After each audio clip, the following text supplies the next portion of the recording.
Hello guys, this is media. Welcome to 262nd video. இந்த video நம்ம என்ன பார்க்க போகிறோம்னா, திருக்குறள் இருக்கிற அதிகாரம் நம்பர் 27 தவம் இருக்கிற குறள் நம்பர் 2 பார்க்க போகிறோம். குறள்: தவமும் தவமுடையாருக்கு ஆகும், அதனை அஃதிலார் மேற்கொள் வது.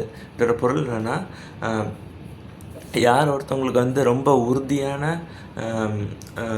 எப்படி சொல்கிறது, ஒருத்தருக்கு ரொம்ப ஸ்ட்ராங்கான உறுதியாக அவங்க தன்னோட மனசை எந்த ஒரு தீய எண்ணமுக்கும் போகாமல் அடக்க தெரியுதோ அவங்களும் குற்றமற்ற ஒழுக்கமும் கடைப்பிடிப்பாங்கள்ல. எந்த ஒரு தப்பான ஒழுக்கத்துக்கு போகாமல் கரெக்டான ஒழுக்கத்தை வாழ்நாள் ஃபுல்லாக கடைப்பிடிப்பாங்கள்ல, இவங்களுக்கு தான் தவம் இருந்தாங்கன்னா அது நல்ல பெஸ்ட் ரிசல்ட் கொடுக்கும் அப்படின்னு திருவள்ளுவர் சொல்கிறார்.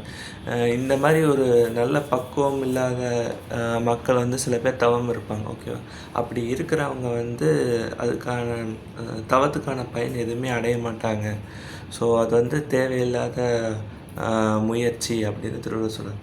ஸோ தவம் இருக்கிறதுக்கும் சில ப்ரீ ரெக்வசைட்ஸ் மாதிரி தேவைப்படுது. அது என்னென்னா, தன்னுடைய மனசை தாங்களே கட்டுப்படுத்தணும், ஓகேவா?